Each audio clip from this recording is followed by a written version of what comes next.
નાયબ મુખ્યમંત્રી ચાલુ ભાષણ છે તે આપી રહ્યા હતા અને સ્ટેજ પર બેઠા હતા ભારતીય જનતા પાર્ટીના સાંસદ અને એકાએક નાયબ મુખ્યમંત્રી હર્ષ સંઘવી ભાજપના સાંસદ મનસુખ વસાવાને લઈને શું કહે છે અને સૌ કોઈ લોકો શું જોઈ રહ્યા હતા તે મામલે જ વાત કરવી છે।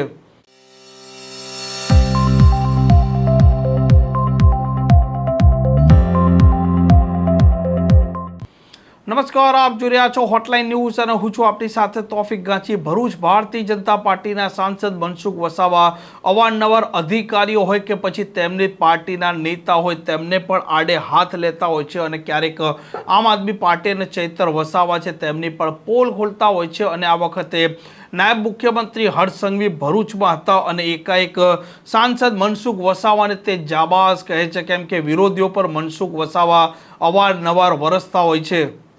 हमारा जांबाज सांसद सभ्य श्री मनसुख भाई वसावा हमेशा पोलीस एटले आपणा सौना मनमा शुं होय? पोलीस एटले वहेली सवारे जागीने रोड पर तमे सौ लोको घरथी फैक्टरी जता हो અને રસ્તા પર ઊભી રહીને ટ્રાફિક વ્યવસ્થા કરતી હોય એ પોલીસ તમે જોઈ હશે। પોલીસ એટલે વાર અને તહેવારોમાં બધા જ ધર્મના સૌ નાગરિકોની જે કોઈ એ લોકોની રીતિ રિવાજ છે, એ લોકોના જે ધાર્મિક તહેવારો છે બધા જ સારી રીતે થઈ શકે એની વ્યવસ્થા કરતા તમે પોલીસને જોઈ હશે।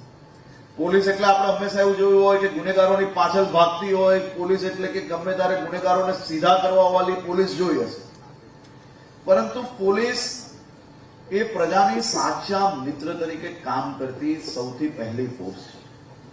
સામાન્ય રીતે તમે આ લાખો લોકો કામ કરતા હોય એમાંથી એક નાના મોટી ઘટના બની જાય ને એને જોઈને આપણે પોલીસના માટેનું પરસેપ્શન બનાવી લેતા હોઈએ છીએ, પરંતુ હું આપ સૌને વિનંતી કરું છું ક્યારેક નજીક જઈને પોલીસને જોવી જોઈએ।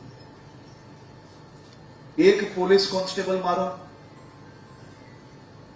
વહેલી સવારે ઘરેથી નીકળે અને મોડી રાત્રે જ્યારે ઘરે જતો હોય છે ને ત્યારે સવારથી સાંજ સુધી તમારા જોડે થયેલી ખરાબ ઘટનાઓ જ એની પાસે આવતી હોય છે। સવારથી સાંજ સુધી ગુનેગારો, લૂંટેરાઓ, કોઈ બી પ્રકારના અસામાજિક તત્વોને સીધા કરવાનું કામ સવારથી સાંજ સુધી આવતું હોય અને મોડી રાત્રે જ્યારે ઘરે પાછો ફરતો હોય ત્યારે અનેક લોકોને ન્યાય અપાઈને ઘરે જતો હોય છે, પરંતુ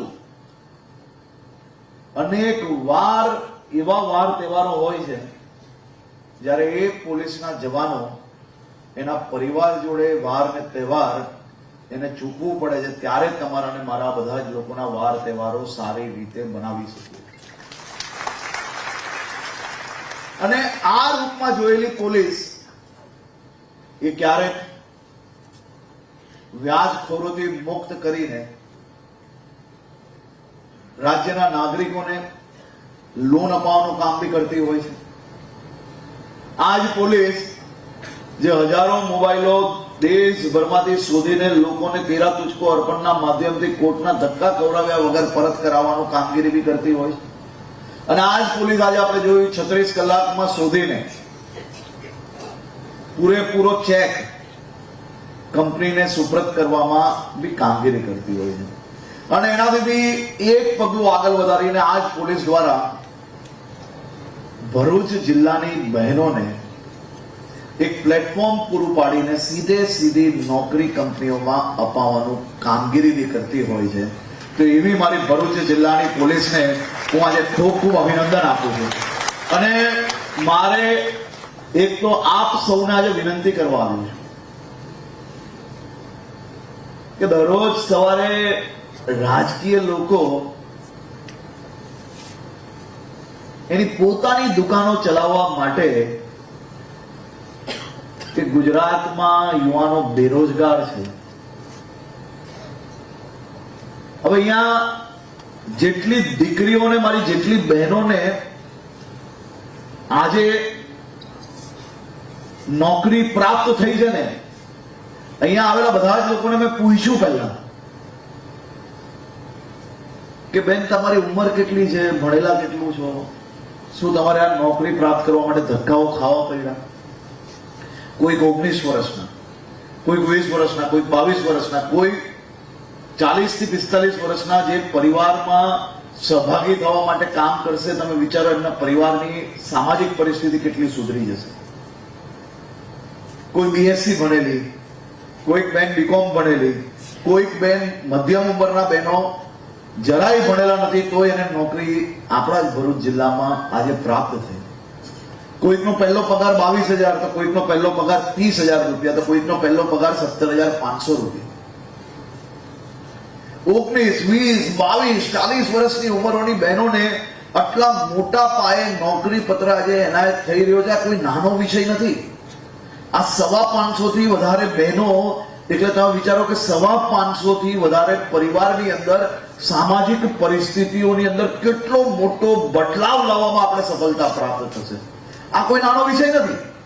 અને આ હું નથી કહેતો, અમે તો માત્ર માધ્યમ બન્યા. અહીંયા પહેલી લાઈનમાં બેસેલા લોકોએ નોકરી આપી છે અને પાછળની લાઈનમાં બેસેલા લોકો આવનારા દિવસોમાં તમારી ફેક્ટરીઓને તમારા સપનાઓ સાકાર કરવા માટેના સહભાગી બનવાના છે. આ કોઈ નાનો વિષય નથી. પરંતુ એમાંય પાછું 70% થી વધારે બહેનો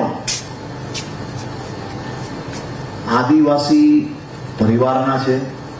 મારી આદિવાસી બહેનો એમના જ ગામડામાં, એમના જ તાલુકાની નજીકમાં એમને નોકરી મળશે અને ગામડામાં પરિવારને વધુ મજબૂત કરવા માટે એ સહભાગી બનશે. આનાથી મોટો વિષય કઈ ના હોય છે.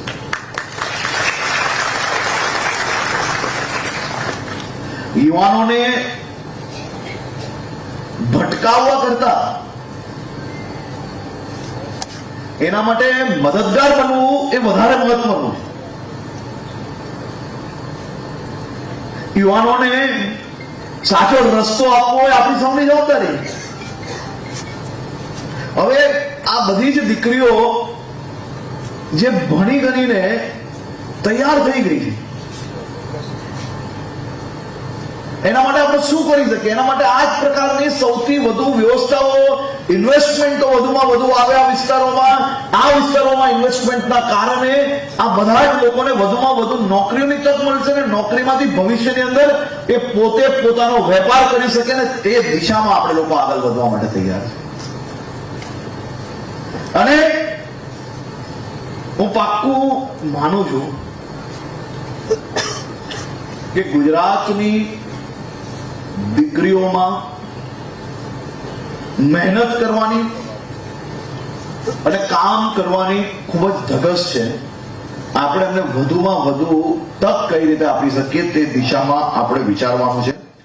આ પ્રકારના સમાચાર માટે હોટલાઇન ન્યૂઝ ચેનલને લાઇક, શેર અને સબસ્ક્રાઇબ કરવાનું ભૂલતા નહીં. નમસ્કાર. આવા પ્રકારના વિડીયો તમને જોવા ગમતા હોય તો હોટલાઇન ન્યૂઝ ચેનલને લાઇક, શેર અને સબસ્ક્રાઇબ કરો.